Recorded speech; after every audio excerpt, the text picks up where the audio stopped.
Bora, meu povo, dar início aos trabalhos. Baixa.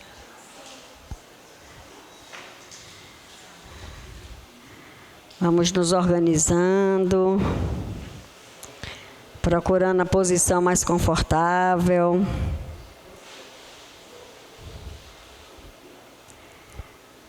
Apaixonado pela irmã, coisa linda. Vamos dar início aos nossos trabalhos de hoje.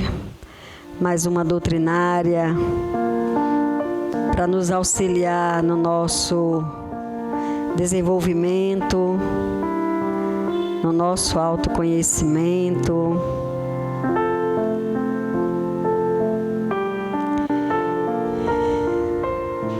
E vamos iniciar agradecendo a esse mestre querido, amigo de todas as horas, amigo que nos ampara quando estamos desalinhados com a nossa própria alma, o amigo que consola, que aquieta as nossas aflições. Esse amigo, esse irmão,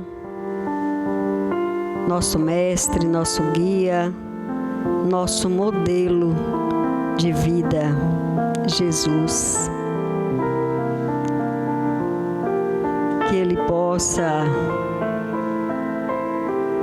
permear em nossos corações, lembrando-nos a todo instante desse Consolador prometido que Ele nos trouxe e que precisamos exercitar a leitura, a compreensão, para que possamos aprender a laborar nessa seara linda, compreendendo os desígnios desse Pai misericordioso, que nos convida a viver nos passos desse Mestre querido Jesus. Assim, amigo Jesus, que os teus anjos estejam aqui entre nós, nos intuindo, nos amparando, nos consolando das nossas aflições diárias, que possamos serenar as nossas consciências para vislumbrar um futuro de paz, um futuro de amor, um futuro de muitas bênçãos. Nessa noite de hoje, querido irmão, ampara nosso irmão João, que nos trará a reflexão desse exercício do amor que precisamos exercitar todos os dias, todos os momentos, todos os minutos, enquanto aqui estamos, para que no nosso retorno já tenhamos aprendido e que possamos galgar os nossos caminhos mais tranquilos, os caminhos mais claros, para que a gente encontre de verdade essa felicidade que tanto procuramos. Assim, Jesus, te agradecemos por essa oportunidade de estarmos aqui todos os dias, compreendendo, estudando, conversando, para que a gente possa, no final dessas reflexões, levarmos,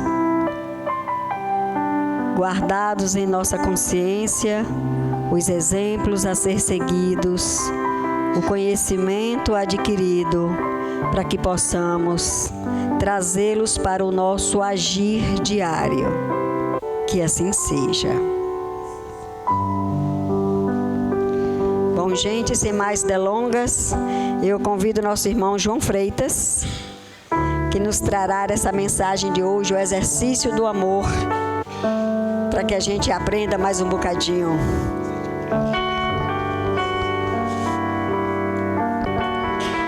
Boa noite, meus irmãos, minhas irmãs.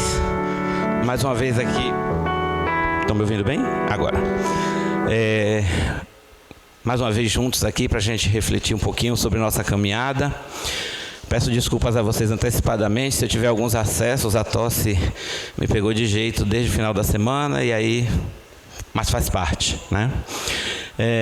Antes de entrar na palestra propriamente dita, deixa eu contar uma historinha para vocês, que eu fui levantar a campanha do Use a sandália, esqueci até o nome agora, a croque, e aí hoje eu peguei a bota para calçar, o solado soltou. Aí eu disse, eu vou de sapato, peguei um sapato fechado, o outro pé do lado diferente da bota soltou, ou seja, era para vir de croque mesmo. Então a campanha está lançada e acho que alguém lá em cima abraçou a campanha, né? Porque não quer me deixar mais calçar sapato. Obrigado, Chamari. Valeu. Para vir para aqui para palestras, mas então que seja, né? Bom, gente, o tema de hoje, o exercício do amor, baseado no livro de Alírio de Cerqueira Filho, Psicoterapia à luz do Evangelho de Jesus. Coloquei ali as 3 capas e começo, antes de tudo, dizendo: comprem e estudem esse livro. É maravilhoso. Maravilhoso. Ele traz reflexões muito profundas. Eu hoje vou tentar aqui fazer uma palestra, minimamente aprofundada nesse livro, mas esse livro dá para fazer um seminário com vários dias analisando e discutindo, de tão profunda é a mensagem que o nosso irmão traz. Hoje, inclusive, trouxe para falar um pouco, antes da gente começar, sobre quem é, o irmão.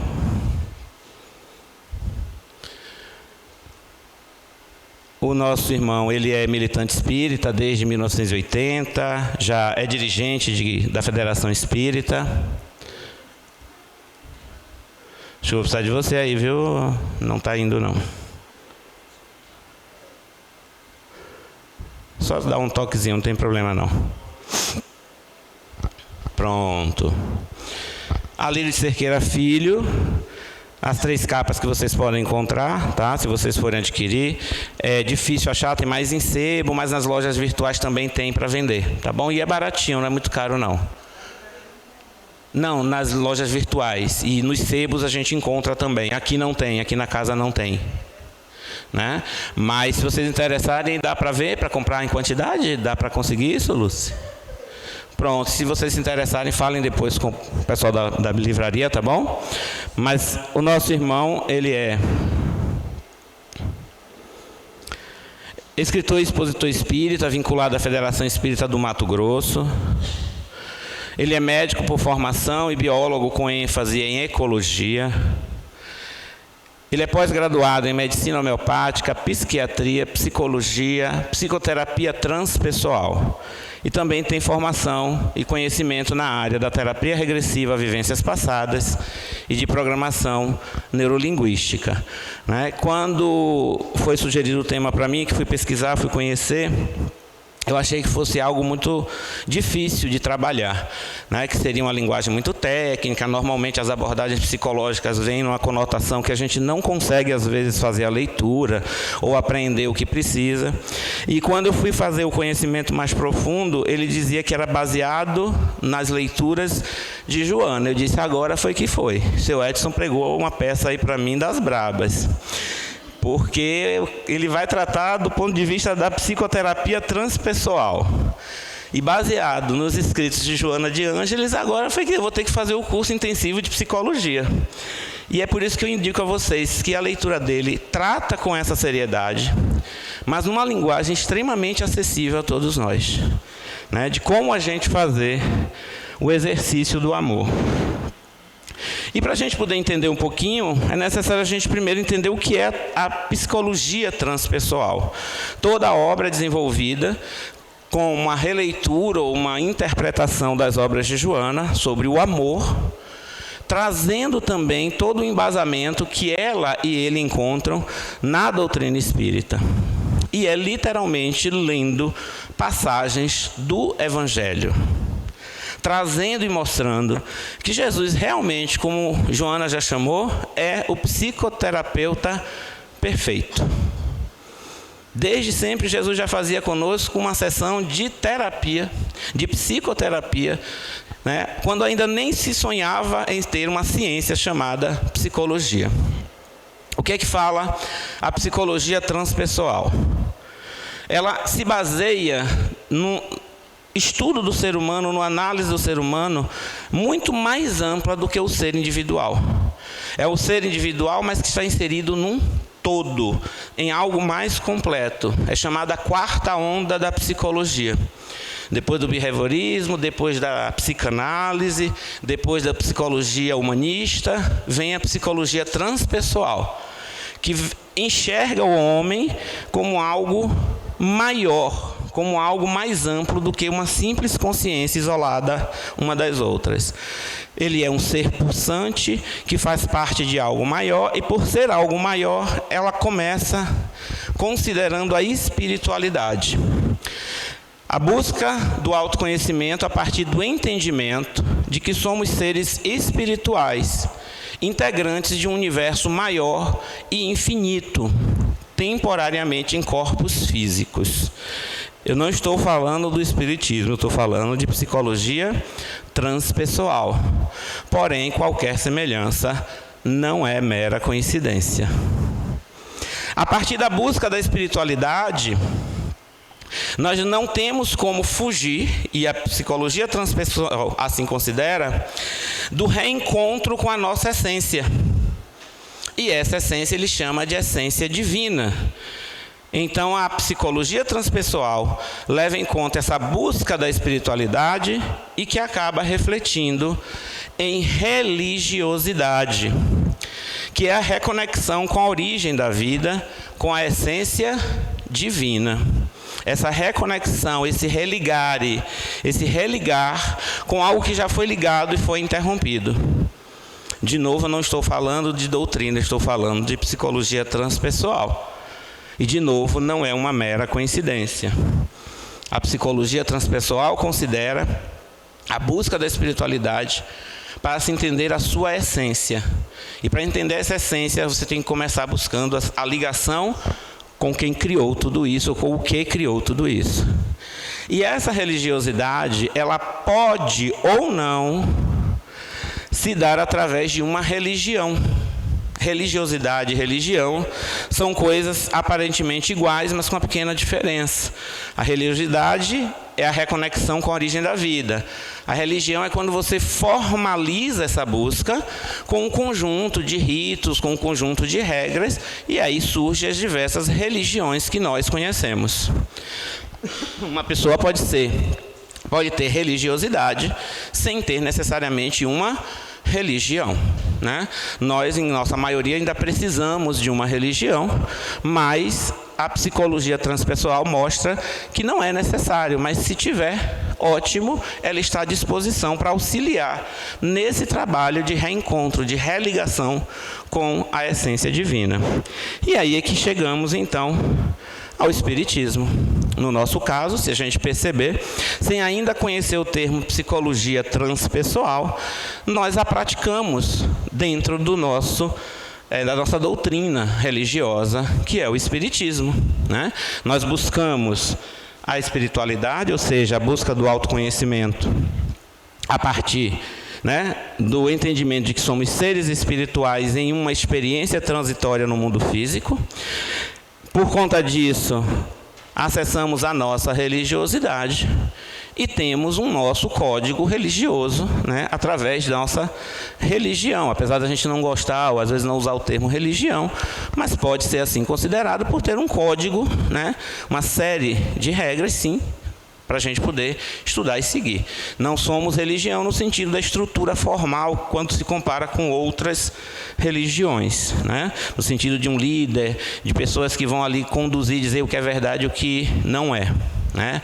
Mas somos, sim, um grupo religioso.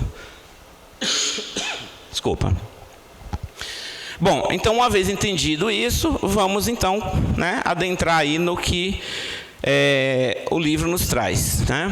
A palestra de hoje, o Exercício do Amor, ele é baseado no capítulo 2, tá? Mas não tem como a gente deixar de falar um pouco do capítulo 1 para a gente compreender o que é esse exercício do amor. E eu começo dizendo aqui, gente, a gente precisa abraçar e desconstruir um pouco que tipo de amor a gente está falando. Porque a nossa caminhada, por vezes, parece muito penosa, muito difícil. Mas só é assim porque nós fazemos questão que assim seja. Toda vez que eu pego qualquer assunto para pensar na nossa caminhada espiritual, eu fico dizendo assim, a gente gosta de sofrer. Porque a doutrina veio, Jesus veio para dizer que o jugo era leve. O meu fardo é leve, o meu jugo é suave. A gente, não, eu quero sofrer. Se não tiver sofrimento, para mim não dá, tem que ter dor, senão não aprendo. Aí vem a doutrina espírita e diz para a gente, você não precisa sofrer. Dá para aprender pelo amor. Aí a gente transforma amor em novela. E de novo, não, eu não abro mão da dor, senão não vai valer a pena. E a gente vai ver que é uma armadilha psicológica, por vezes, que a gente está criando e não percebe. E que nos afasta do verdadeiro exercício do amor. Primeiro, a gente tem que fazer um autoencontro. Para que a gente possa entender o que é amar, ou iniciar esse exercício na nossa vida, a gente tem que fazer um autoencontro com nós mesmos. Então, antes de qualquer coisa, a gente tem que lembrar que qual é a nossa essência, né? Qual é o ser essencial? O ser essencial é justamente o amor. O ser essencial é a essência divina, são as virtudes e capacidades, é a consciência do Espírito. É aquilo que está gravado na nossa memória espiritual. É o Espírito em sua essência mais pura. Nós somos esse ser.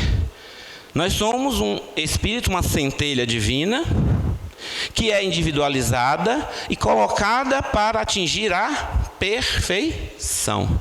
Somos criados simples e ignorantes, e nós estamos em busca da perfeição.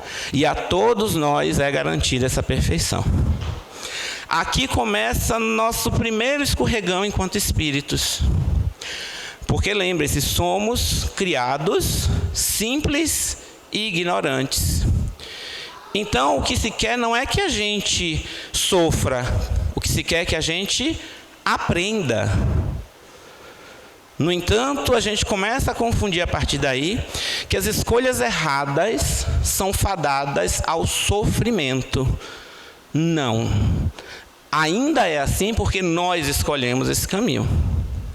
O que se quer de nós, e a mensagem é clara, e ele traz isso mencionando várias passagens do Evangelho e dos livros da codificação espírita, tanto do Pentateuco quanto os livros de Joana. E ele mostra, não por ele, mas pelos trechos estudados, de que nós temos que aprender. E aprender não significa sofrer. Mas ainda precisamos e nos prendemos muito enquanto espíritas de que quando erramos, precisamos sofrer para aprender. E em nenhum momento é dito isso. Nós precisamos aprender a lição para valer. Nós precisamos desmascarar as armadilhas mentais que nós criamos para disfarçar um aprendizado que não existiu ainda.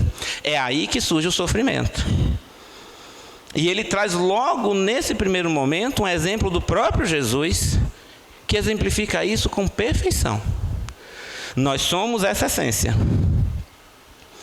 E a partir do momento que passamos desde o átomo até o arcanjo, e como a própria codificação nos ensina, até o arcanjo também já foi átomo, passamos pelo reino mineral, somente com ligações químicas, a parte da física ainda sem nenhum tipo de aprendizado moral. Entramos no reino vegetal, onde desenvolvemos a sensibilidade. Entramos no reino animal, onde desenvolvemos o instinto. E finalmente chegamos na forma humana, no reino nominal, onde aí sim vamos iniciar o nosso aprendizado moral. Aí sim começa a parte do simples e ignorante para a gente aprender. E aí, nesse momento, as nossas escolhas podem nos conduzir a conclusões equivocadas. É onde surge o ego. O ego que é dividido em duas partes, tá? Primeiro, nós temos as negatividades do ego, que é o que é chamado de desamor. É a ausência do amor.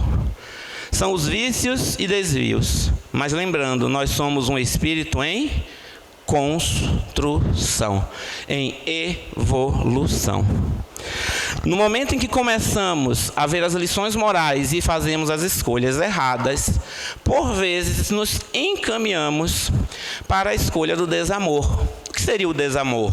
A ausência do amor. O que é a ausência do amor? O egoísmo, a vaidade, o orgulho, a inveja. Todos os sentimentos que vão contrário ao que a gente sabe da nossa essência humana, que é a do amor. E aí, por conta dessas escolhas equivocadas, nós vamos atrasando a nossa caminhada, porque a gente vai como na escola, repetindo de ano. Repetindo de ano, repetindo de ano, até que uma hora a gente aprende a lição.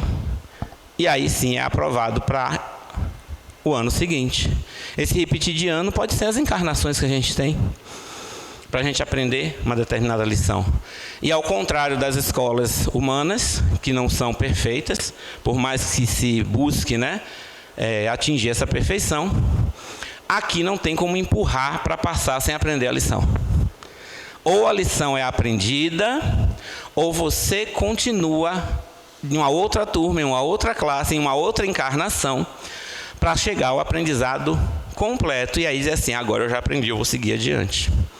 É nesse momento que a gente confunde um pouco o sofrimento, a necessidade do sofrer com a necessidade do aprender. Nós não estamos fadados ao sofrimento. Vamos tomar cuidado quando a gente romantiza muito o sofrimento como sendo parte necessária do aprendizado. Não é. O sofrimento vem porque somos teimosos, porque escolhemos caminhos que nos levam ao sofrimento. Por isso que ele acaba parecendo para a gente que é necessário. Mas se a gente fizer a escolha certa, o aprendizado pode ser sem dor. Pode ser pelo amor. E aí, seguindo, a outra parte do ego que a gente tem, que é essa armadilha que a gente cai e continua caindo até hoje, são as máscaras do ego, que é o chamado pseudo-amor, que é o ego disfarçado.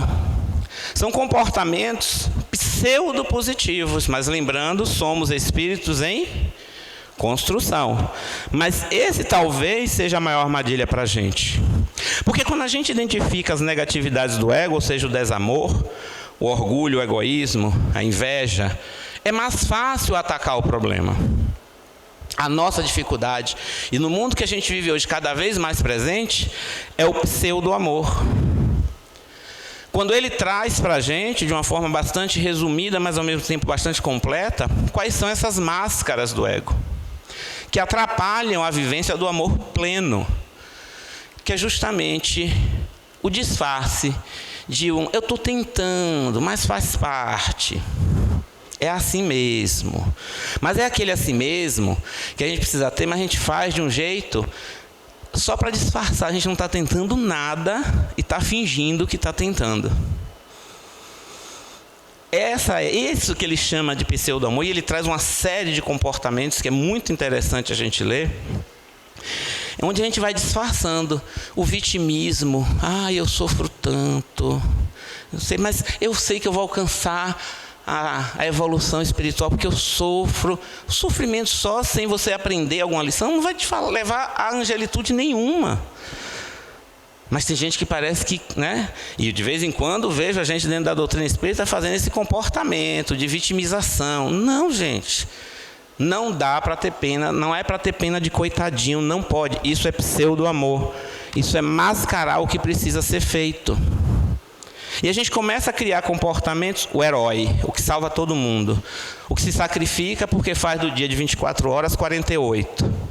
É outra falácia que não existe. Todo mundo tem o mesmo tempo.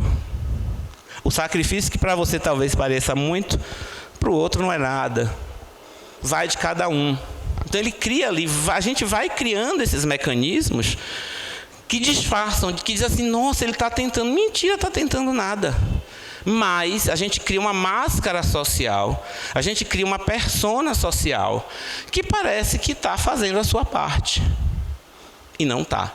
E muitas vezes a gente cria, achando, ou veste essa persona social, pensando que é para enganar os outros, quando na verdade a gente cria para enganar nós mesmos.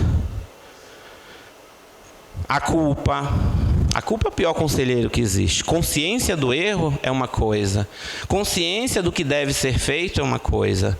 Culpa é outra, bem diferente. Aí a culpa leva a um mecanismo de ansiedade. E aí vem o sofrimento. Porque a gente acha que está fazendo a coisa certa e o resultado não vem. É daí que surge o sofrimento. E aí, Joana, como disse, né, Jesus... Tudo isso aí está exemplificado por Jesus, está na nossa cara e a gente não vê. E ele pega um exemplo, e eu roubo aqui, né, o que o irmão Cerqueira Filho traz. Ele faz essa leitura de uma das passagens onde Jesus mostra a existência do amor, do desamor e do pseudo-amor. E mostra que o que Jesus deixou de mensagem para a gente é que, para passar do desamor sem as máscaras do pseudo-amor, é muito mais rápido para chegar no amor. Esse sofrimento que a gente vive criando, que por vezes é desnecessário, que é um pseudo-amor, é uma máscara do nosso ego, nos atrapalha a chegar na essência do amor. Quando nós identificamos mais abertamente o desamor, ou seja, o egoísmo, a inveja, o orgulho, é muito mais fácil dizer assim, errei aqui. Reconhecer de forma humilde, simples. É muito mais fácil tirar esses vícios e passar a praticar a nossa essência divina, que é de um ser que ama, fadado ao amor. E que passagem é essa que Jesus falou para a gente, em que ele traz esses 3 elementos bem exemplificados? Jesus, terapeuta, nos fala disso no retorno do filho pródigo. Lá em Lucas, capítulo 15, versículo 11 a 32. Acho que todos aqui já conhecem, né? É uma das parábolas de Jesus mais conhecidas para a gente. Né? Junto com a mulher adúltera, talvez seja algumas das mais conhecidas. E aí, nesse exemplo, Jesus mostra como deve ser o exercício do amor. Como é que a gente deixa o amor viver? Como é que a gente deixa o desamor se fazer presente? Onde aparece o pseudo-amor? Quando o filho pródigo pede ao pai tudo que é dele e gasta na vida, né, e torra tudo e fica em dificuldade, esse filho pródigo representa o desamor. É a parte da negatividade do ego. E por que ele representa o desamor? Porque tem uma hora que a ficha cai. Em que ele cai em si, quando ele perde tudo, está passando dificuldade, e ele pensa, meu servo do meu pai tem mais do que eu de abundância. E eu estou aqui passando necessidade. E o que ele pensa nessa hora? Vou retornar para a casa do meu pai. Ou seja, ele vai retornar para a essência divina nossa, que é o amor. O pai personifica nesse momento o amor incondicional que Deus tem por nós. Que por vezes, quando a gente estuda essa passagem, a gente fica indignado, porque a gente não vê o filho pródigo sofrer. Mas Jesus está dizendo, não precisa. Caia a ficha e mude. Em nenhum momento Jesus disse que para receber o amor que nos é guardado e que está dentro de nós, a gente tem que pegar e sofrer porque errou anteriormente. Mas sim, ele aprendeu. Quando Jesus disse que o filho pródigo caiu em si, é que ele teve consciência, ele despertou para o aprendizado. E se ele faz isso de forma realmente verdadeira, e toda a palestra que hoje se desenvolve pressupondo que nossas escolhas para o lado correto é verdadeiro, não é com a máscara do ego, tá? Quando ele faz isso e ele retorna, e ele encontra essa essência divina representada pelo Pai, o que é que o Pai faz? Uma festa. E não joga na cara do filho que ele errou, fez isso ou fez aquilo. Ele manda matar o bezerro mais cevado, ele manda fazer uma festa, porque o filho voltou. Marileide já trouxe esse exemplo como exemplo de indulgência. Porque o amor é assim. Não tem que ficar dizendo, bom, meu filho, mas agora você pecou, agora vamos ver, você voltou, que bom, acabou a festa, agora vamos para a conta. Mas a gente insiste em transformar a vivência espírita, nas suas diversas encarnações, como essa conta que tem que chegar. Não, é o aprendizado. Aquele filho pródigo ali, ele não vai mais errar. E ele precisa sofrer porque errou, tendo aprendido a lição. A doutrina espírita não traz isso. Se você olhar e estudar com atenção, ela não traz isso. E quem é o pseudo-amor? Quem é a máscara? Quem é que traz ali as máscaras que disfarçam o exercício enganoso do amor? O filho mais velho. Que aos nossos olhos era o injustiçado. Porque permaneceu ao lado do pai o tempo todo e nunca foi festejado por isso. Mas o próprio pai diz, tudo que é meu é seu. O amor de Deus é de todos nós. E por que você está cobrando uma coisa que é sua? Por que você está reivindicando algo que sempre foi seu? E aí vem os pseudos amores. Esse filho não ficou ali por consciência de que era correto ficar. Ele ficou porque se sentiu obrigado a ficar. E essa é uma das práticas do exercício do amor mais complexas que nós insistimos em fazer. Amar por obrigação. Fazer a coisa certa por obrigação. Não. A gente tem que amar por consciência de que é o que devemos fazer como nossa essência. E não porque somos obrigados a fazer. Às vezes é difícil diferenciar um do outro, mas quando a gente faz por obrigação, a gente às vezes não quer fazer, mas faz. E quando a gente faz por consciência, a gente faz sem nenhum tipo de dificuldade. É aquela hora que você vê alguém fazendo algo difícil, complexo, que talvez esteja penalizando essa pessoa, e ela olha para você e faz, mas penalizando, é algo tão simples na minha vida, é algo tão inerente à minha existência. É essa a vivência do amor que Deus quer e que Jesus traz para a gente e nos exemplifica nessa parábola. E não aquela obrigação de ser feito. E ele fecha a parábola dizendo bem claro, hoje sim é dia de festejar, porque aquele que estava perdido se encontrou. Aquele que se encontrava perdido voltou para a sua essência, a essência do amor.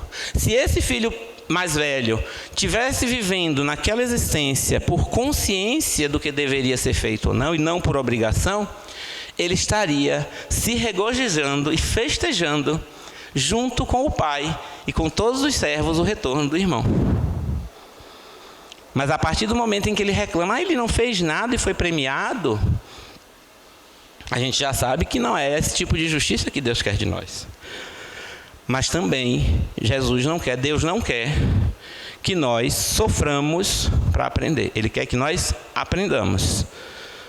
Quando a gente sofre, quando a gente faz a escolha errada, o sofrimento vem por nossa culpa, por nossa responsabilidade. Então é esse exercício do amor que nós somos convidados a fazer o tempo todo e não percebemos. Que veio pela vivência de Jesus, que veio pelo evangelho deixado por Jesus, que vem na codificação espírita, que vem nas leituras feitas por Joana e que o nosso irmão também traz aí uma tentativa para ver se toca a gente um pouquinho nessa vivência do que é a essência de nosso ser.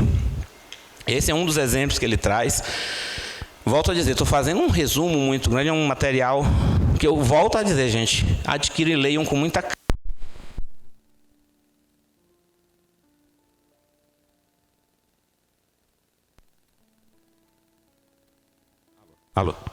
Alô? Recomendo mesmo que leia porque é instigante, né? Eu tive que parar porque senão eu estava começando a me atrapalhar e fazer algumas outras obrigações, mas é bem interessante mesmo. Mas seguindo, então depois desse autoencontro, depois que nós nos reconhecemos como um ser em essência fadado ao amor, é que aí a gente pode pensar em exercitar esse amor. E aí ele começa com um pensamento bem interessante. Qual é o mandamento maior que Jesus deixou para a gente? Amarás a Deus sobre todas as coisas e ao teu próximo como a ti mesmo. E nós encaramos isso como uma ordem divina. Mas só é ordem, gente, para quem vivia na época de Moisés. Que naquela época, os espíritos que estavam encarnados na época de Moisés, só entendiam a lei da dor, da punição, né, do faça isso. Mas se você prestar atenção, a mensagem é a mesma, que atravessa todos os tempos. E para a gente, a palavra mandamento vai um pouco além de uma coisa que somos obrigados a seguir. Nós somos convidados a seguir esse mandamento. Em Jesus nunca diz para a gente, você é obrigado a fazer isso. Ele nos convida. Ele fala das belezas que nos aguardam no reino de Deus. E diz para a gente, o reino de Deus está dentro da gente. É essa essência divina que a gente traz dentro da gente. É essa essência divina que vai fazer a gente atingir a angelitude. Que ela não é de dor, ela é de amor. E quando ele diz, amarás a Deus sobre todas as coisas e ao teu próximo como a ti mesmo, o erro mais comum é que a gente quer seguir nessa ordem. A gente primeiro quer agradar a Deus, através do auxílio ao próximo, e por último, cuidando da gente. Quando o que Jesus quer é o contrário. O que Jesus ensinou é o inverso. Primeiro, se ame, se cuide, reveja quem é você. Só assim você consegue exercitar de forma plena o amor verdadeiro ao próximo. E quando você faz isso, sem perceber, você já está amando a Deus. Porque nós costumamos confundir um pouco de que o amor a Deus é uma série de ritos que temos que fazer. O amor a Deus não é isso. O amor a Deus é seguir seus ensinamentos. O amor a Deus é seguir o que Ele está ensinando para a gente. É isso que é prova de amor a Deus. Não existe uma regra para você seguir específica. Levante tal hora, faça isso, faça aquilo, leia o Evangelho. Não, isso são ferramentas que podem ajudar a gente a atingir o que a gente quer. Mas o que se quer, o que Deus pede da gente, para que a gente ame Ele, é faça aquilo que eu estou ensinando, que está aí dentro de vocês. Que está dentro de cada um de nós, essa centelha divina da gente, que é o amor em essência. E aí quando a gente faz isso de forma plena, a gente consegue amar o outro, e aí sem perceber a gente já está fazendo tudo que Deus pediu da gente. E aí sim nós estamos amando verdadeiramente a Deus. Então o que se pede para se fazer no exercício do amor é exercitar primeiro o alto amor, em seguida o amor ao próximo, para só então o amor a Deus. Só que se fosse fácil assim, né? A gente não estaria aqui. Porque a gente tem que fazer agora os três ao mesmo tempo. Mas, sabe quem torna tudo difícil? Dona Marileide. Seu Edson. Seu Rosalvo. Mentira. Somos nós mesmos. Nós começamos a criar barreiras, nós começamos a criar desculpas, nós começamos a criar as máscaras do ego, porque muitas vezes, quando nós nos reconhecemos falhos, vem a culpa. Lembra que eu falei que é péssima conselheira?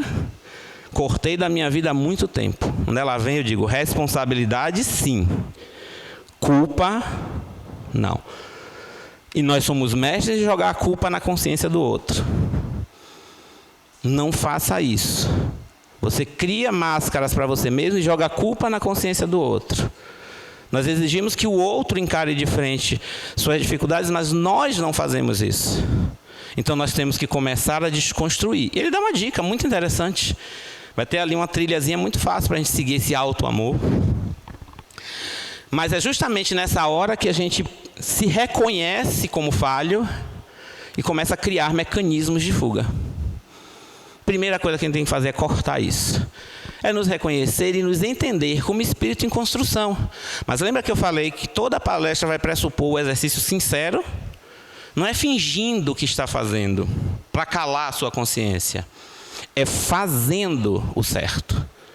Nessa hora, quando a gente experimenta isso, a gente entende por que Jesus disse que o jugo era suave, que o fardo era leve, porque é só fazer a coisa certa, e não é tão complicado assim. Nosso ego é que vai criando mecanismos e ferramentas que nos afastam dessa essência. E aí, nesse exercício do alto amor, a gente vai para o exercício do amor ao próximo e vamos ver que juntos, fazendo isso, atingimos o amor a Deus. Mas o que então é esse exercício do alto amor? E eu, quando estava montando, me lembrei de uma palestra que fiz aqui sobre os tipos de amores, né? E lá também falava, a gente começa sempre pela filautia, que é o amor próprio. E aí, gente, esse amor próprio, se você quer seguir um código de conduta, é muito difícil a gente construir um código novo. Normalmente, quando a gente busca, né, um caminho a seguir, a gente vê experiências bem-sucedidas. A gente busca um modelo para seguir. Esse modelo pode ser Alá, esse modelo pode ser Buda, mas para nós, qual é o modelo ideal? É Jesus Cristo. E aí vem as armadilhas que a gente cai. A gente quer ser igual a Jesus. Vamos ser, mas não é agora. Jesus veio mostrar tudo que a gente pode atingir, mas é para a gente ir dentro do nosso ritmo. Primeiro erro, a gente começa a dizer, nessa encarnação não aprendi não, vou aprender na próxima. Não, se esforce agora se esforce, consciente, de que você vai falhar em alguns aprendizados. Quando a gente estuda aqui, todo mundo deve lembrar, dos mais velhinhos aos mais novinhos, tinha matérias que você jogava duro, tirava 10, que você achava quase natural aquele 10 naquela matéria, e tinha outras que você penava para tirar a média na escola. A mesma coisa somos nós em espírito. Quantas vezes nós espíritos temos umas matemáticas na nossa vida que não deixam a gente caminhar? E aí você pensa, qual é a sua matemática espiritual aí que não deixa você caminhar e que você tem que repetir a lição toda hora, que só passa ali arrastado. Mas passar arrastado na doutrina espírita não serve. Ou aprende, tira nota 10, ou então você vem para completar o aprendizado. Mas não é por sofrimento. É para completar o aprendizado. É como se você aprendeu a somar, subtrair, multiplicar, mas não sabe dividir. E você vem de novo repetir a série para aprender a dividir. Então, esse modelo ideal de Jesus Cristo, a gente às vezes, quer abraçar ali de qualquer jeito, e a gente esquece de algo fundamental que eu já falei hoje aqui, e que eu achei fantástico a forma como a Lírio Cerqueira traz nesse livro. É necessário nos ver na condição de espíritos simples e ignorantes, em processo de evolução, que tem o direito de errar para evoluir. A gente aprende muito mais quando erra. Se a gente fizer o exercício certo desse aprendizado, que é pegar e entender, errei. O que foi que eu errei? Isso e isso. Vou fazer de novo? Não. Mas quando a gente erra e joga para debaixo do tapete, a gente está criando as máscaras do ego para não ver de frente o erro cometido. Porque a gente acha que não pode cometer, porque Jesus não cometeu. Jesus está ensinando, nós somos espíritas, como é que eu erro? Como é que eu, espírita, brigo com Lu? Tem uma discussão com Lu? Não é esperado. Mas eu sou um espírito em construção, eu falho. O que eu não posso é me apegar a essa falha e ficar arrastando indefinidamente o aprendizado. Mas eu sou um espírito que estou em construção. Eu errei. Então, qual o exercício que eu tenho que fazer na hora do erro? Se é com o outro ou se é consigo mesmo? Pegando o exemplo aqui. Lu, me desculpe, minha querida. Naquele dia eu fiz isso com você, eu me senti mal, que eu acho que não deveria ter agido assim. Não, João, mas eu nem percebi. Mas eu percebi. Mas eu senti. É essa consciência que é o exercício do amor que nós somos convidados a fazer. E isso aqui faz parte de uma lição que ele traz, de uma dica que ele traz para a gente do aprendizado desse exercício. Não é você já aprender um amor romantizado, um amor sentimentalizado, é o amor em sua essência verdadeira, que ensina, que constrói, que acolhe, que levanta, que estimula. Ok? Então, na hora que a gente percebe isso, Jesus continua sendo o nosso modelo. Jesus continua sendo aquele código de conduta que a gente quer abraçar. Mas vamos conseguir fazer isso numa existência apenas? Não, é uma construção, é uma sequência. E aí, quando a gente lembra que temos um modelo ideal a seguir, mas que, na verdade, o nosso modelo real é de um espírito em evolução, aí a gente começa a tratar a coisa com mais suavidade. Continuamos usando Jesus como nosso modelo, mas vamos construindo o nosso aprendizado. E de que forma ele traz? Ele traz uma técnica interessante. Ele fala que a técnica parda. O que é a técnica parda, né? Quando a gente quer exercitar o alto amor, quando a gente quer realmente aprender a amar de uma forma bastante concreta, sólida, bem-sucedida, o primeiro passo é a gente ter a percepção de nós mesmos. É aquele reconhecer que a gente foge, que a gente cria as máscaras. E a gente olhar para a gente e dizer, eu sou bem-sucedido nisso, nisso, nisso, e nisso sem vaidade. Eu sei perdoar, eu não sei amar, eu sei respeitar. Eu vou começando a identificar o que eu faço de bom e o que eu não faço nem perto do que deveria. Esse é o primeiro passo, essa autopercepção verdadeira, sincera, que leva a uma aceitação. E essa aceitação não quer dizer acomodação. É reconhecer, isso aqui ainda é um aprendizado que eu preciso fazer. Isso aqui é algo que eu ainda não consigo fazer como deveria. Isso aqui é uma das coisas que está na minha essência e que eu ainda não estou conseguindo botar em plenitude. E é uma aceitação sem mimimi, gente. Vamos desconstruir esse mimimi. Forma simples, sabe? Leveza. Nos reconhecendo como falhos. E a partir do momento que a gente se reconhece como falho, e se você vê aí a construção psicoterapeuta toda feita por Jesus, né? Quando você se reconhece como falho, você para refletir. Bom, eu já me reconheço como falho em determinada atitude. O que eu posso fazer para mudar? E você começa a refletir nas suas ações. Por que você não respeita o seu corpo? Você começa a identificar os gatilhos que fazem com que você desrespeite o seu corpo. Por que eu não consigo respeitar os horários da oração? Aí você começa a identificar os gatilhos que fazem com que você fuja do momento de oração. Por que eu não consigo conviver com determinada pessoa? E aí você não culpa o outro, você olha para você. Mesmo que o outro lhe dê 200 milhões de motivos, mas você olha para você. O que é que eu posso fazer para mudar aquela convivência? Você faz isso de forma madura. Porque vai lhe apontar seus erros, como também vai apontar se você estiver fazendo tudo certo. Sem as máscaras do ego. Essa reflexão sincera, ela não cai nas máscaras do ego. Se você pode sim chegar sem arrogância, sem vaidade, sem egoísmo e dizer, não, nisso aqui eu estou fazendo a minha parte. Mas se for feito de forma sincera, é muito sutil. Porque o conselho para a gente cair na vaidade, dizendo que está fazendo o que não está, é muito grande. Por isso tem que ser feito de forma verdadeira esse exercício.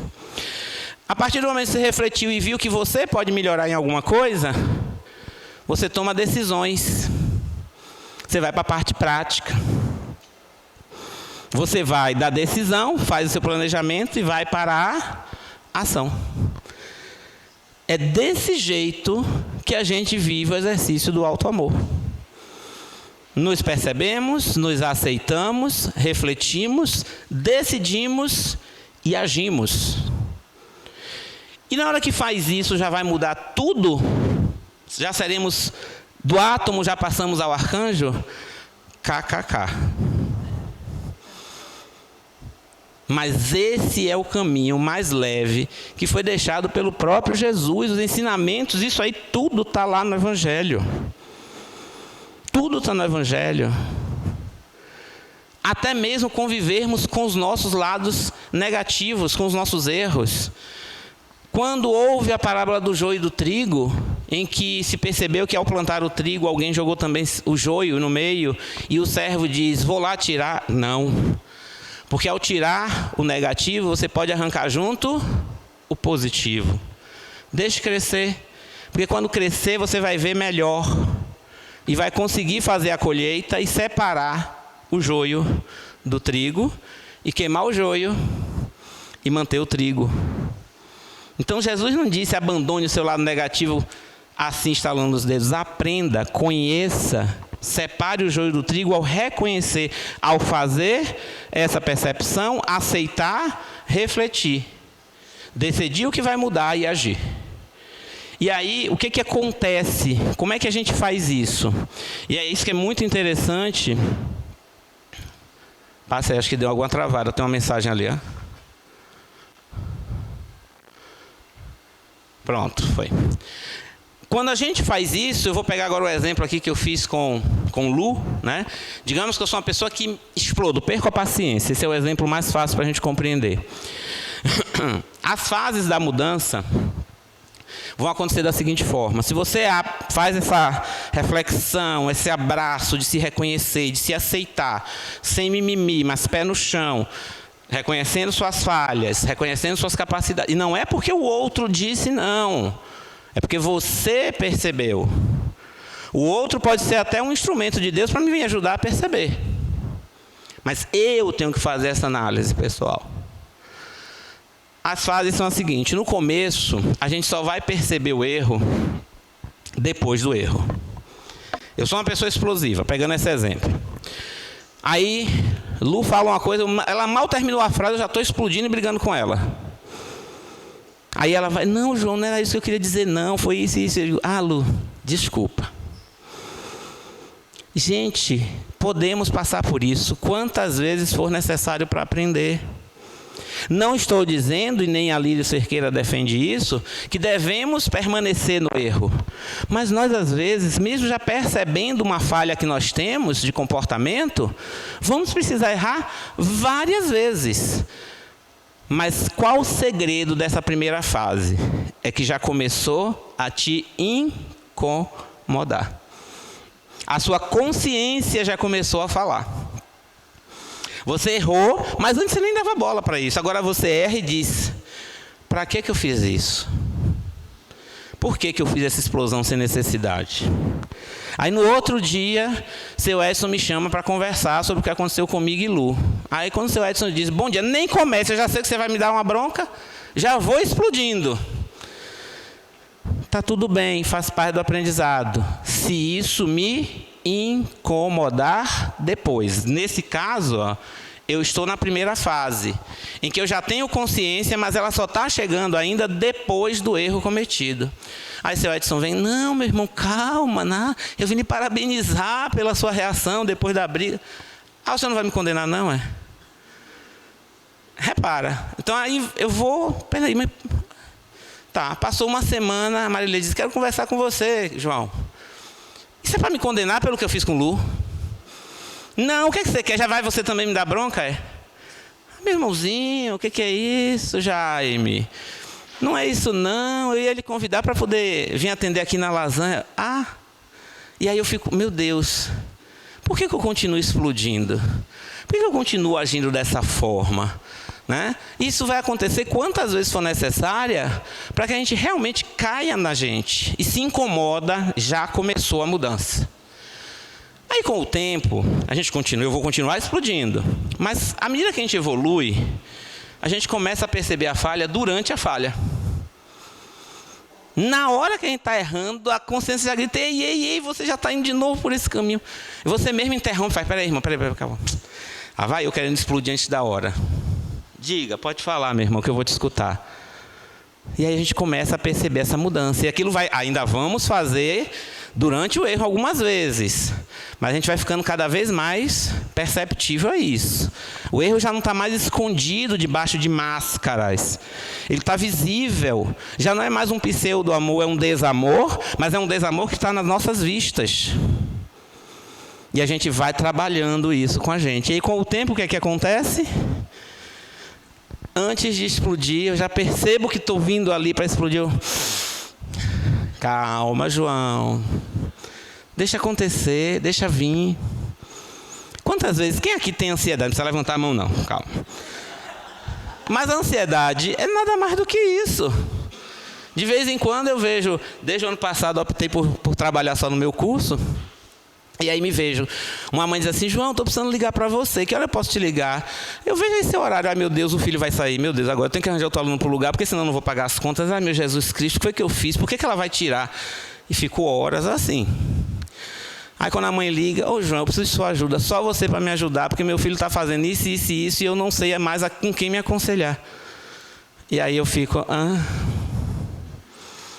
E eu aqui fazendo contas do que eu ia deixar de pagar, porque o aluno ia sair do curso.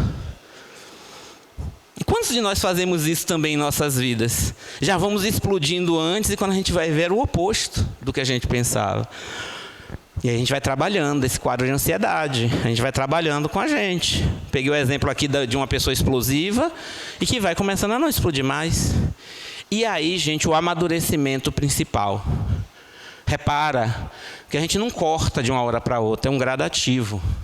O que acontece é que você que percebia só depois que fazia o errado, passa a perceber durante, começa a perceber antes, e de repente, quando você se dá conta, aquilo que você fazia todo dia, você está fazendo uma vez por mês, daqui a pouco uma vez por ano, daqui a pouco dali a 5 anos, gente, tem 5 anos que eu não explodo.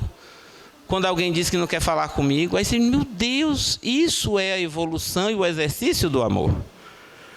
Porque a quarta fase é justamente essa, o erro torna-se cada vez mais raro.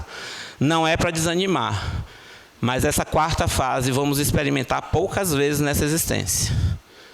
Não é para desanimar. Tá? Mas lembrem-se que a gente idealiza muito as coisas e a gente se frustra por isso e começa a criar as máscaras do ego.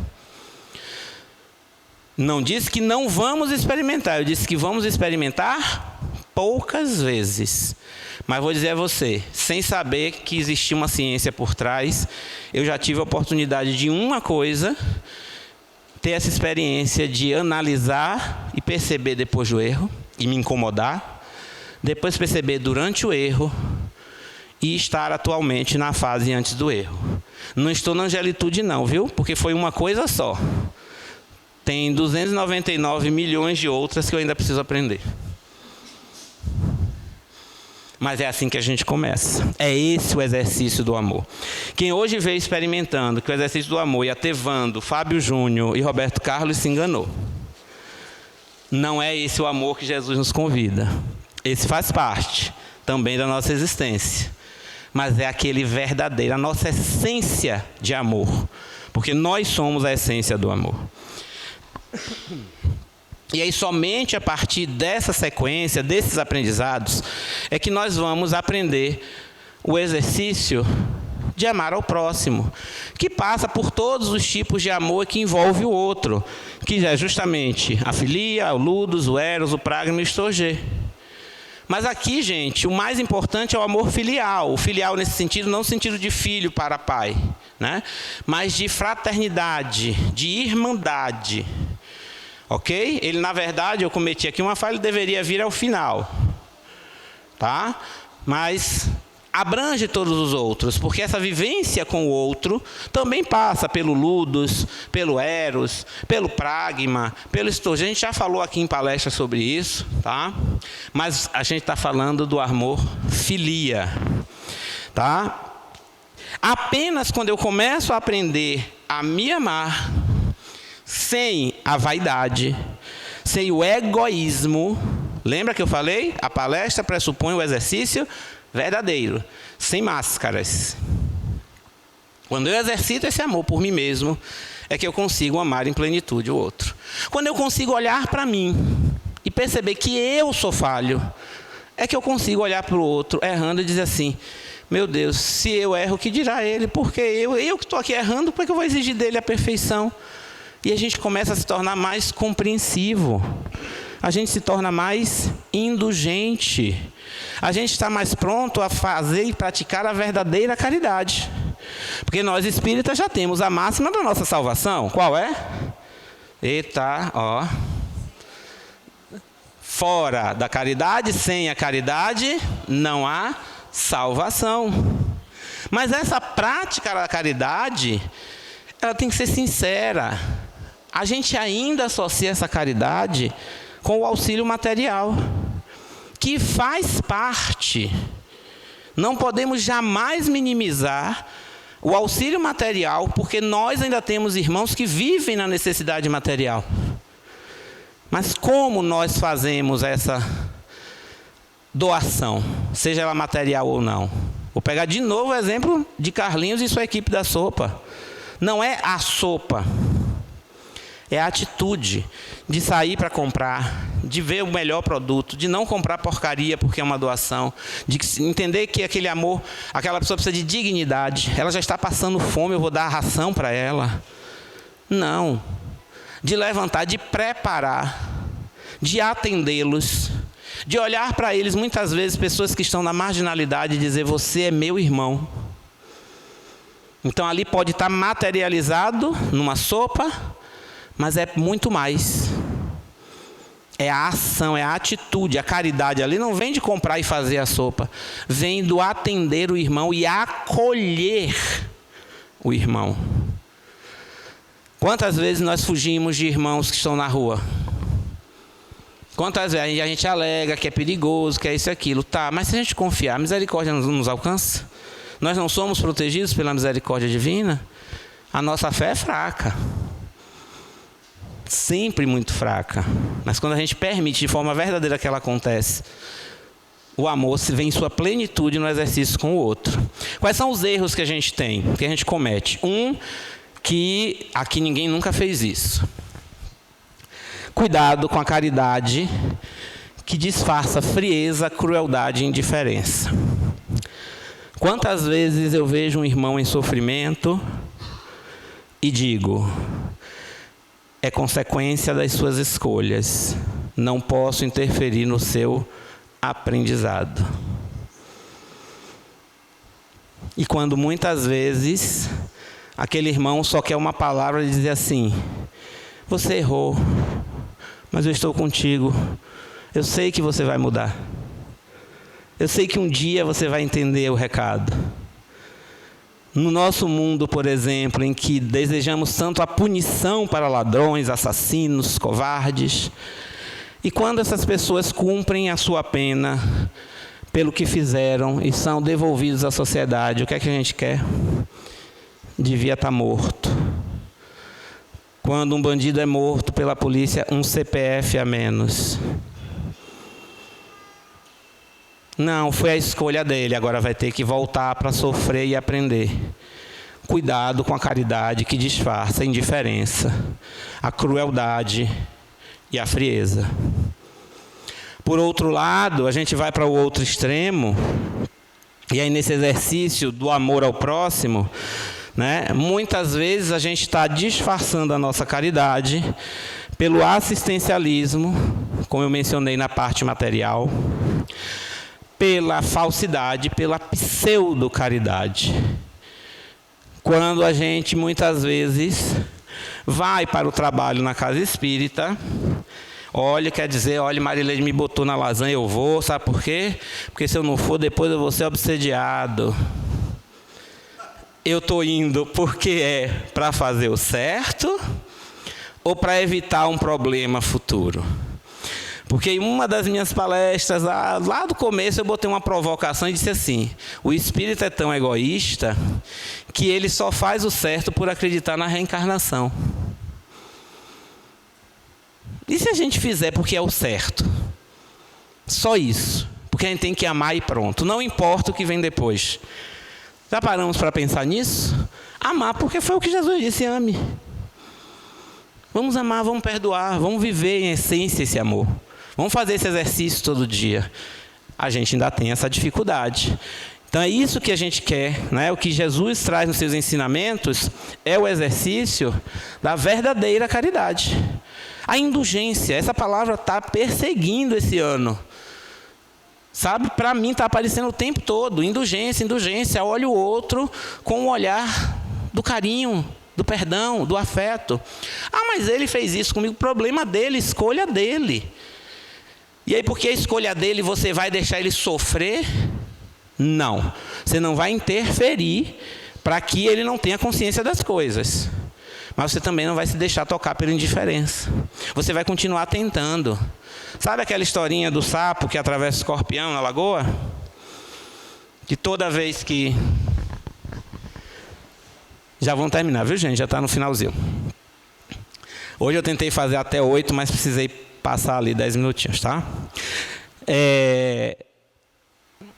Essa verdadeira caridade é aquela do sapo que diz assim, que vai atravessar o escorpião, toda vez o escorpião fica picando o sapo. Aí ele vai e atravessa de novo, o escorpião vai e pica o sapo.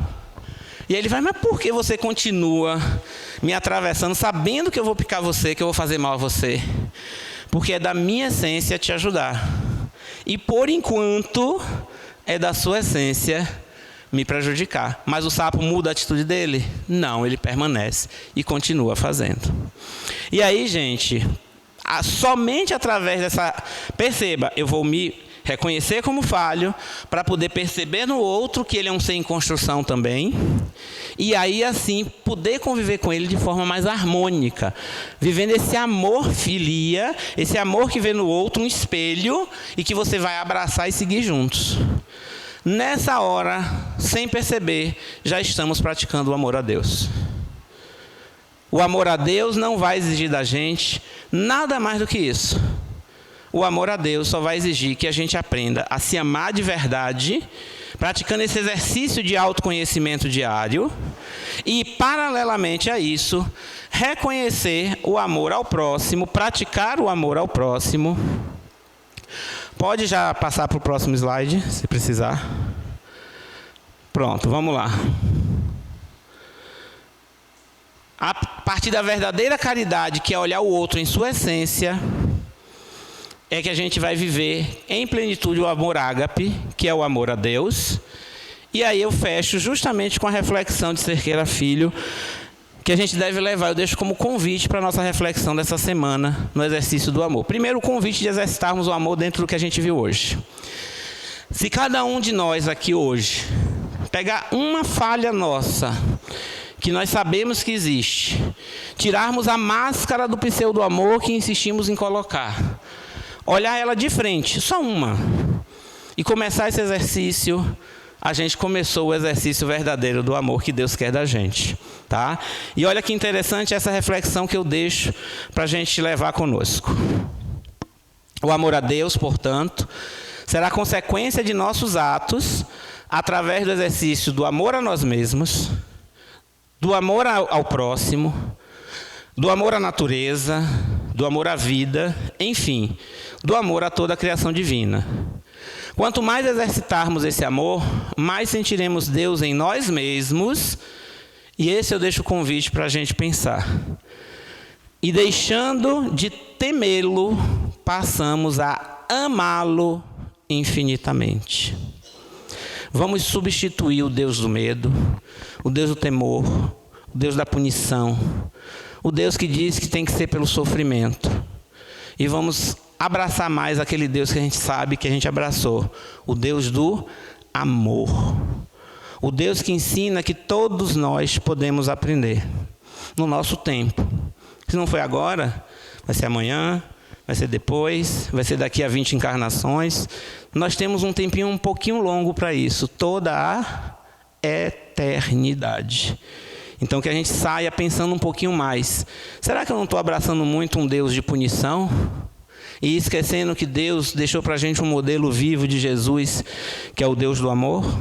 Será que nós não estamos olhando nossa centelha divina da forma errada, percebendo algo negativo onde só há o positivo? Então que a gente leve essa reflexão para a nossa vida, tá? Espero aqui ter condensado um pouquinho esse material que é imenso, fantástico. São só 2 capítulos do livro que eu trouxe aqui, mas que vale a pena a gente refletir, tá? E aconselho a todos realmente refletir, parar e pensar. É acende a nossa memória para muita coisa que a gente às vezes esquece. Tenhamos todos uma boa semana, gente. Muito obrigado.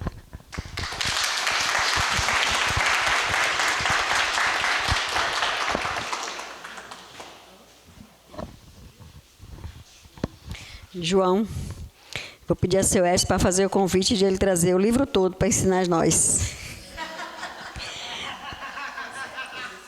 É o exercício, ensinar a gente é o exercício, meu filho. Está pensando que em uma noite só vai dar? Gente, minha cabeça deu um nó no juízo. E aí tem horas que esquenta o juízo e fala, não, peraí, daqui a pouco a gente pensa, porque é muita coisa. Exercitar esse amor é demais. E aí eu vou me lembrar de um ditado que minha mãe dizia, que a vida é dura para quem é mole, e todos nós somos molinhos. Que a vida é dura. Mas muito obrigada, João. Mas é sério, viu, seu Edson? Vai pensando nisso. Precisamos terminar o livro. E o convite é que você traga esse livro para nós. Vamos lá, gente. Muito obrigada, viu, João? Todo mundo vai sair daqui pensando. Ainda bem que você disse que eu não preciso aprender tudo nessa vida, porque senão eu já estava aqui para sair correndo. Pois é.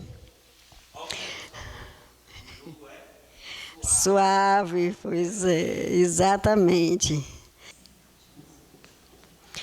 Aos domingos, nossa juventude, de pronto queria agradecer a vocês, né? Nosso domingo passado foi um domingo brilhante, foi um domingo de muito acolhimento, de família, encontro de família, foi muito legal. E hoje foi tanta gente chorando que não comeu a lasanha de abobrinha com queijo vegano que eu acabei trazendo hoje novamente. Então, não deixem de incentivar os nossos jovens a participar. Graças a Deus, depois do Festival de Lasanha, tem um bocado de jovem querendo vir, viu? Graças a Deus. Porque a gente precisa renovar as carinhas, né? Nos nossos encontros. Teremos muitas surpresas daqui para frente, com fé em Jesus. Porque essa juventude está vindo aí com todo o gás. E a gente precisa manter esse gás certinho para não murchar. Evangelização infantil aos sábados, a juventude se encontra aos domingos, de 15 às 17, e a nossa evangelização são aos sábados, das 3 às 4h30 da tarde. Nós estamos terminando às 16, nesse período que estamos estudando o magnetismo no sábado, mas a gente sempre tem as tias que ficam com eles até às 16h30. Próximo. Nossa cantina, hoje mesmo, Dona Tânia fez umas coisas lá, menino, que o negócio tá bom, viu? Dei uma passadinha lá para experimentar os sabores de Tia Tânia. Muito bom.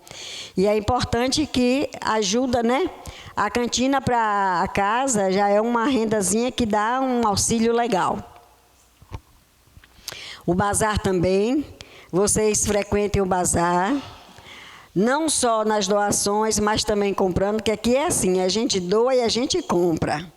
E aí o bazar tem muita coisa bonita, vocês podem passar, durante a semana está aberto, de manhã e de tarde.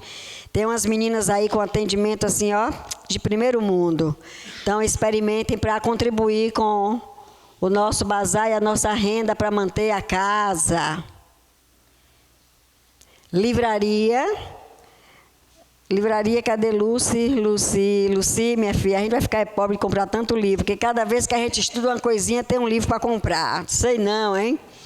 Mas visitem, porque assim, o conhecimento só vem pela educação. E a educação perpassa pelo estudo, pela leitura, e é tão importante. Eu vou fazer uma palestra e fico lendo trocentas coisas, não fica nada no juízo, meu Deus, eu preciso estudar de novo.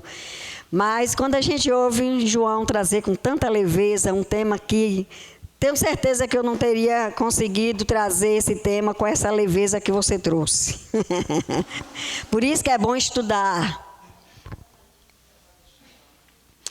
Nota premiada. Foi na padaria, comprou um pãozinho, pede a notinha. E aí bota o CPF na nota, porque você vai ser ajudado e está ajudando a duas casas. Uma casa você escolhe da saúde, outra casa beneficente, e aí vocês vão escolher o nosso Pititinga aqui para ajudar, além de que vocês podem também serem sorteados, né? Então, eu mesmo não sou muito boa nisso, mas tem ali a professora Néa. Qualquer dúvida, pergunta a ela como a gente se cadastra, está lá no fundinho, como a gente se cadastra. E agora eu estou esperta, vou no mercado, boto o CPF na nota aí, que eu estou querendo ganhar. Mas, ó, hein, João? Estou querendo ganhar, não estou querendo que o Pititinga ganhe, mas eu quero. Vamos lá. De segunda a sexta, de 9 às 10, o nosso estudo do Evangelho. E eu fico surpresa de ver as pessoas procurando, né? A aflição está num nível tão grande que de segunda a sexta nós estamos atendendo em média de 25 a 30 pessoas. Que passam aqui rapidinho. Tem umas que vêm para assistir o Evangelho, a gente convida porque é importante, a gente tem que se educar.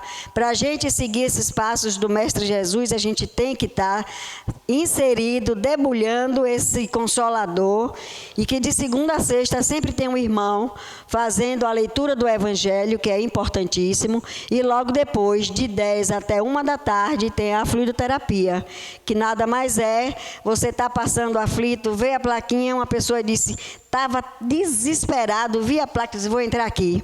E aí foi atendido, foi acolhido, tomou o passe, se saiu se sentindo muito melhor, né? Então, a fluidoterapia e o Evangelho é uma das melhores coisas que a gente já pôde colocar em prática nesta casa. É muito bom.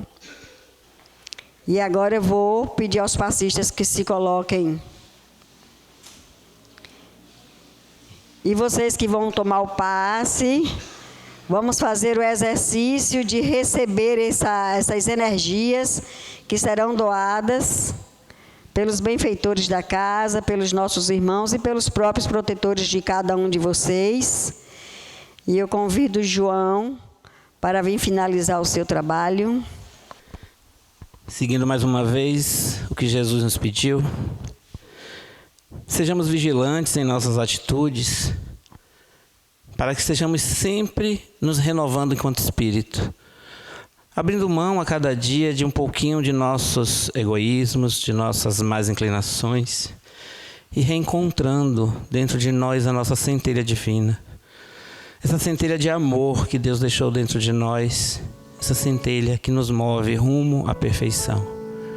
E vigilantes que estamos na nossa caminhada, nos momentos de dificuldade, não deixemos de rogar a Deus e orar a todos aqueles que podem nos auxiliar, que nos resgatam dos momentos da queda, nos momentos de angústia, mas que estão sempre presentes, porque vem em cada um de nós essa centelha divina a pulsar, a brilhar, a querer se expandir em sua plenitude, mas que ainda se encontra fechada pelas negatividades e pelas máscaras do ego. Olhemos para o ego como essa barreira a ser transposta. Olhemos também para o ego sem tanta negatividade, mas observando o que precisa ser modificado. Tenhamos dentro de nós a verdadeira vontade de aprender. Não tenhamos o medo do erro. Estejamos vigilantes para evitá-lo. Mas quando acontecer, nos reconheçamos como espírito em evolução e possamos prosseguir acreditando que nós sempre temos uma nova chance para recompensar, para refazer, para reconstruir o caminho que nós escolhemos. Lembremos que Deus não desiste de nenhum de nós. Não desistamos de nós mesmos. Não desistamos de nenhum irmão. Estejamos sempre nos lembrando dos modelos que Jesus deixou para nós e vamos tentar a cada dia colocar em prática um pouco que seja. E veremos então que passos largos nós demos rumo à nossa evolução espiritual. Estejamos sempre imbuídos do verdadeiro propósito da evolução e sempre dispostos a caminhar, reconhecendo em nós tudo de bom que Deus deixou para nós. Que a nossa vida seja um exercício pleno do amor. Que nossa vida seja um exercício pleno do alto amor, do amor ao próximo, e dessa forma poderemos expressar o nosso verdadeiro amor a Deus. Tenhamos uma semana de muita paz. Que assim seja.